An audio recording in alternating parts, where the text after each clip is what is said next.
Hello बच्चों, जैसे कि हमने बोला था हम बच्चे कविता का रीडिंग हो गई है, इसका एक्सप्लेनेशन हो गया है। आज हम इसके प्रश्न उत्तर देखते हैं, यानी पाठ के आधार पर, कविता के आधार पर दिए गए हुए प्रश्नों के उत्तर देखते हैं। सुनिए और लिखिए। शुद्धलेख ऑलरेडी हमने पढ़ लिया है। मौखिक प्रश्न कविता के आधार पर उत्तर दीजिए। क्या आप भूत से डरते हैं? बताइए बच्चों, क्या आप भूत से डरते हो? नहीं, मैं तो कभी नहीं डरती। क्या आप वीर हैं या डरपोक? मैं वीर हूँ। और आप अपना बताइए, क्या आप अपना काम पूरा करते हैं? हाँ, मैं अपना काम पूरा करती हूँ। जब तक मैं अपना काम पूरा ना कर लूँ मुझे अच्छा नहीं लगता।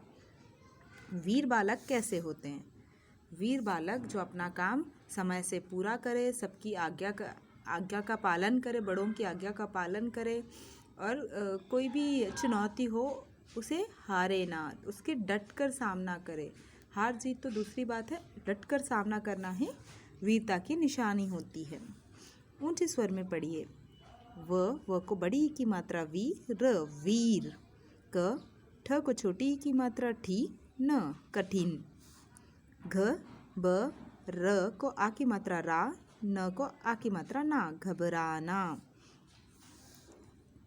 आ स म को आ की मात्रा मा, आसमा, न आसमान। ब हा ना, बहाना। ही म को म का संयुक्त व्यंजन म त, हिम्मत। वीर, कठिन, घबराना, आसमान, बहाना, हिम्मत।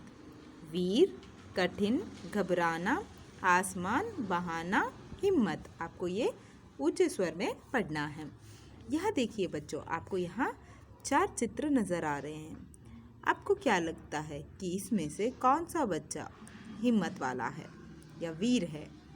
जो दूसरों के साथ लड़ाई करते हैं, किसी की सहायता करते हैं चोट लगने पर, रास्ते में गिरे हुए कोई चीज़ों को हटाना, या किसी को बुलिंग करना, या कोई चीज़ है तो आप उसको अनदेखा करके चले जाना। मेरे हिसाब से यह 2 बालक बहुत वीर हैं, जिसने किसी और की पट्टी करके उनकी मदद की और रास्ते में गिरे हुए पत्थर को हटाया कि दूसरों को वह चोट न पहुंचाए। चलिए आगे लिखित प्रश्नों को देखते हैं। ये मौखिक अभ्यास हो गया बच्चों। अभी लिखित प्रश्नों को देखते हैं, कौन कौन से नोटबुक में भी हमें लिखने हैं। जैसे कि मैंने आपको बोला था, नोटबुक में पूरी कविता आपको एक बार लिखनी है। नए शब्दों के अर्थ, शुद्धलेख। उसके बाद देखिए, कविता की पंक्तियाँ पूरी कीजिए। कठिन काम से घबरा कर हम हार मान कर रुकना चाहते, पूरा करते काम हो कैसा, कोई बहाना नहीं बनाते। कठिन काम से घबरा कर, यहाँ देखिए ये वाला पैराग्राफ है बच्चों। कठिन काम से घबरा कर हम हार मान कर रुकना चाहते, यहाँ पे इन्हीं को फिल इन द ब्लैंक्स में दिया गया है बच्चों।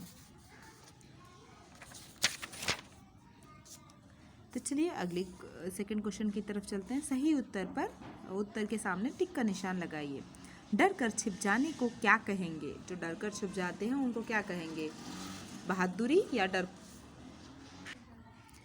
डरपोकपन? जो डर कर छिप जाते हैं उनको डरपोकपन ही कहते हैं, उनके नेचर को। वीर बालक कौन है? जो बहाना बनाए, जो काम पूरा करे। ऑफ कोर्स जो अपना काम पूरा करता है उन्हीं को हम वीर बालक बोलते हैं। सो दूसरा ऑप्शन। काम न करने का बहाना कौन बनाता है? डरपोक बालक या वीर बालक? काम ना करने का बहाना डरपोक बालक बनाते हैं। अरे ये मुझसे हो पाएगा क्या, ये मैं कर पाऊंगा क्या, नहीं नहीं ये मैं नहीं कर सकता। इस तरह के बहाने सिर्फ डरपोक बच्चे कर सकते हैं। आप तो बहुत बहादुर हो। चलिए आपकी आज की बहादुरी देखते हैं, देखेंगे कि आप कब अपना होमवर्क मुझे सबमिट करते हो। भाषा बोध। प्रत्येक पंक्तियों में एक जैसे अर्थ वाले शब्दों पर घेरा लगाइए। एक जैसे अर्थ वाले यानी एक ही अर्थ देना है, शब्द भले ही दूसरे हो। जैसे कि वीर यानी वीरता, बहादुरी होती है, ऐसे।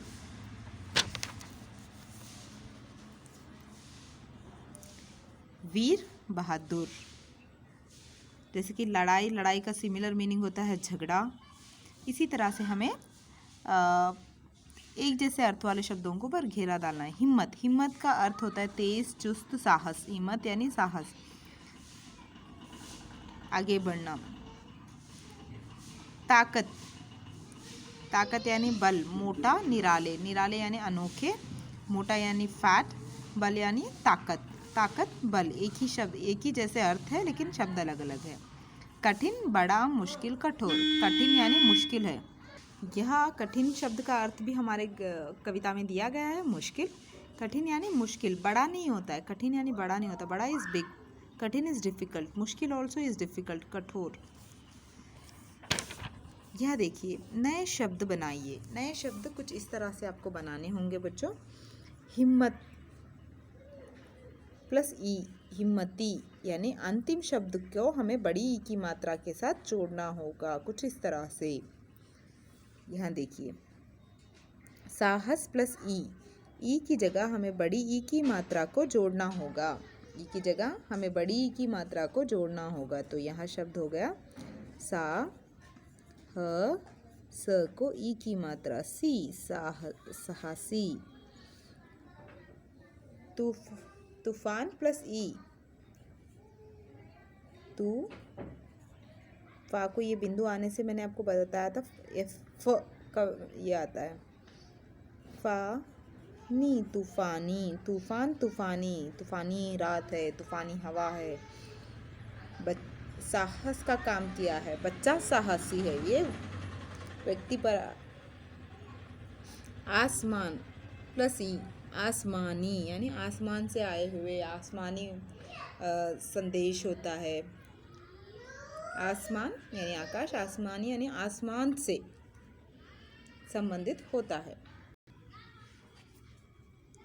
पढ़िए, समझिए और लिखिए। बच्चा, बच्चे, बच्चों ने। बेटा, बेटे, बेटों ने। बेटा, बेटे,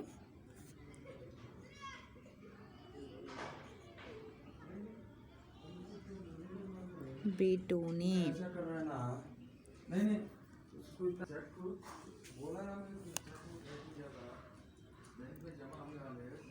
इसी तरह ताला, ताले, ताले ने, तालों ने, प्लूरल फॉर्म करके। I am extremely sorry kids, यहाँ बेटों ने नहीं आएगा। यहाँ ऑलरेडी उन्होंने दिया है बेटा, बेटों को, ताला, ताले, तालों में, पंख, पंखे, पंखों से। आपको इसी तरह करना है, ये आपका होमवर्क है। चलिए देखते हैं। अभिव्यक्ति कौशल, मेरी बात, मौखिक अभ्यास। आप अपने साथियों को कैसे बताएंगे कि आप वीर हैं और हिम्मत वाले हैं? कक्षा में अपने साथियों को कोई ऐसी बात बताइए जिससे उन्हें पता चल जाए कि आप सचमुच वीर हैं।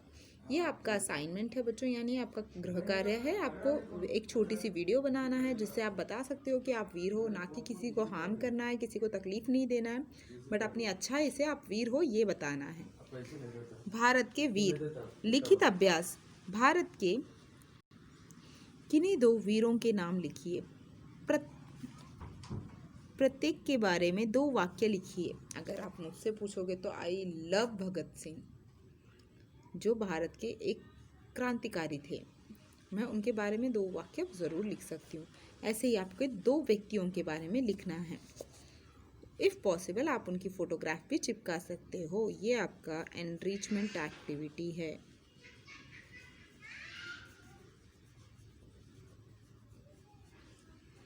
आपको 2 व्यक्तियों के बारे में, या तो एक व्यक्ति के बारे में 5 लाइन में लिख सकते हो, लेकिन फ़ोटो चिपका के एक A4 साइज़ के पेपर के अंदर आपको एक व्यक्ति की, जो भारत के वीर पुत्र है, उनकी फ़ोटो नीचे उनके बारे में, जैसे कि गांधी जी है, सत्य और अहिंसा के रास्ते से ही उन्होंने हमें स्वतंत्र दिलाया। चलिए अब चलते हैं कि इनमें से कौन कौन सी चीज़ें हमें नोटबुक में लिखनी हैं। जैसे कि पूरी कविता हमें नोटबुक में लिखनी है। कविता के बाद नए शब्दों के अर्थ, NB, शुद्धलेख। शुद्धलेख के बाद हमने पूरी कविता लिखी है तो इसको लिखने की कोई आवश्यकता नहीं है। अब आएगा ये वाला, ये नोटबुक में, नोटबुक, इसको आप इस तरह से भी लिख सकते हो। एक जैसे अर्थ वाले शब्द वीर, बहादुर, हिम्मत, साहस, ताकत, बल, कठिन, मुश्किल, ऐसे डायरेक्ट भी लिख सकते हो। 1 2 3 4 5 6 चीज़ों को लिखना है। कविता, नए शब्दों के अर्थ, श्रुतलेख, सही उत्तर पर टिक का निशान, या तो आप सही उत्तर सीधा लिख सकते हो डायरेक्ट, एक जैसे अर्थ वाले शब्द और नए शब्द बनाइए। इन चीज़ों को आपको नोटबुक में लिखना है। अटेंडेंस का लिंक डिस्क्रिप्शन में दिया होगा बच्चों। ये आपको अलग से पेपर में लिख के नोटबुक में चिपकाना होगा। A4 साइज के प्लेन पेपर में करना होगा। किसी एक महान वीर के बारे में 5 लाइन आपको लिखने पड़ेंगे हिंदी में। यही आपका enrichment activity है, first enrichment activity of second term. Please do it and send it on my personal number. If you send, you will get 5 marks which will be added in the progress card too. So अभी के लिए इतना ही काफ़ी है बच्चों। Bye bye.